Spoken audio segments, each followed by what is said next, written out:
Till that in 1940, the Nazis sent 12 spies to Britain to pave the way for an invasion.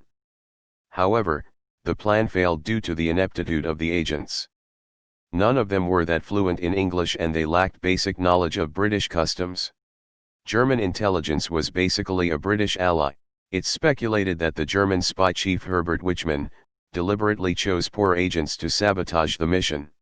He had close ties to anti-Hitler groups, such as the Stauffenberg group, the guy who tried to assassinate Hitler with a bomb in a briefcase. He wasn't arrested after the war and even helped the British rebuild Hamburg. Examples of the agent's ineptitude. One spy was arrested after trying to order a pint of cider at 10 a.m., unaware that during wartime landlords weren't allowed to serve alcohol before lunchtime. Another pair were stopped while cycling through Scotland on the wrong side of the road. Once the police discovered German sausages and Nivea hand cream in their luggage, their cover was blown. Ah yes. Well, you'll want the A39. Oh, no, you've got the wrong map there, this is Stalingrad. You want the Ilfracombe and Barnstaple section. Guten Tag, I mean hello. Wir hier are the calmest beaches to land and I mean have a party with 10,000 of my closest friends. They were asked to say, squirrel. They all failed. This would make a great comedy series. I always heard that many Nazi spies immediately defected and became double agents because Germany sucked so bad. Any truth to this? There's also Operation Pastorius, https://en. Wikipedia.org/wiki/operation_Pastorius, which landed 8 Nazi spies for sabotage in mainland USA. Their targets included Hellgate Bridge in NYC and Penn Station among other strategic sites. They were inserted via submarine in 2 groups of 4, one on Long Island and one in Florida. The plot was almost undone 3 times. One man left important documents on a train in Germany, another drunkenly announced his status as a spy to a bar full of people, and a third was discovered by a Coast Guard serviceman when he was inserted, but escaped. They were finally captured after 2 of the spies agreed to tell the FBI about the mission. One called into the FBI but the agent who answered didn't believe his story.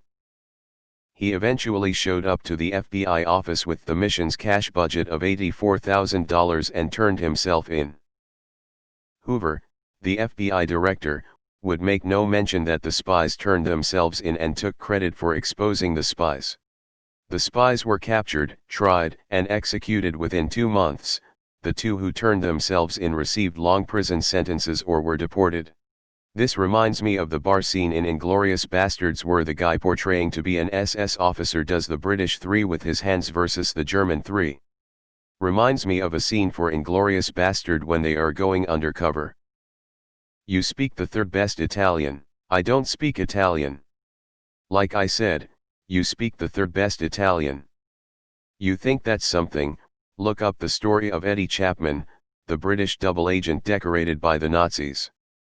Wikipedia for the quick info, Triple Cross, 1966, starring Christopher Plummer for the biopic, although Chapman was unhappy with how the film turned out, or Agent Zigzag by Ben McIntyre for the biography. V. Vold like 2 martinis, please. Certainly sir. Dry martinis? Neen. Nick Drei. ZWEI. There's a very good movie with Donald Sutherland about a competent Nazi spy in England who ends up having some issues. Eye of the Needle. I heard once that a technique the Americans used to expose German spies was to ask them to recite the 2nd and 3rd verses of the Star-Spangled Banner. The Germans had dutifully studied and knew the whole anthem by heart. No real American actually knows any more than the 1st verse. They ended up with Garbo, who was an excellent spy.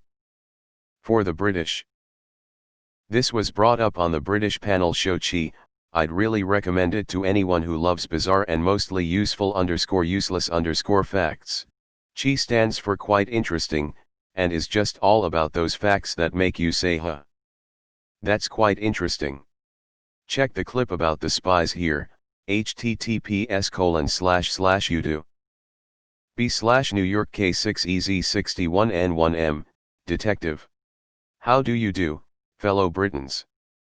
Nazi understanding of their enemies, and allies, was hilarious. You should read the reports the one Nazi official who traveled to America, exactly once, wrote. And you should read Hitler's writings about Japan, they've never lost a war. It's hard to tell how much of this writing was internal propaganda and how much was genuine misunderstanding. Edit. Hitler also called the Japanese many racist things and implied they were a backwards country. Hitler also thought America was bunch of degenerates, yet he based his views or was at least influenced by American racism. So, he tended to cherry-pick whatever idea would help him at the time. And eating I am lots of chips and fish and hole in the Toads and Dundee cakes on Piccadilly line, don't you know old chap, VOT. Asterisk and I was head of Gestapo for 10 years. 5 years. Neen. No. Oh. Was not head of Gestapo at all. I was not, I make joke. Asterisk. \Mr. Bimmler. On a related note, there was that one time a German parachuted into neutral Ireland to try and liaise with the IRA to set up a collaborative effort to cause damage to British infrastructure in Northern Ireland. https://www. Therish story. com/2019/05/13/ Hermann Gortze German spy in wartime Ireland #8samdlmodm. The funniest part of the whole thing was how he walked into an Irish Garda, police, station while still dressed in his full military uniform to ask for directions and was given them without being arrested. Wouldn't it make a great story if the whole thing was a cover for the 13th spy, the one who had the real mission? Fake ineptitude on a grand scale as a diversion to insert one very effective, high-level agent, but then that story is buried so deep and well that it never makes it the light of day? Maybe she fell in love with an Englishman, defected, and lived her life as a lie forevermore. Maybe she succeeded and returned to the fatherland to a life of quiet acclaim. Frankly, all Nazi intelligence was astonishingly, borderline comedically inept.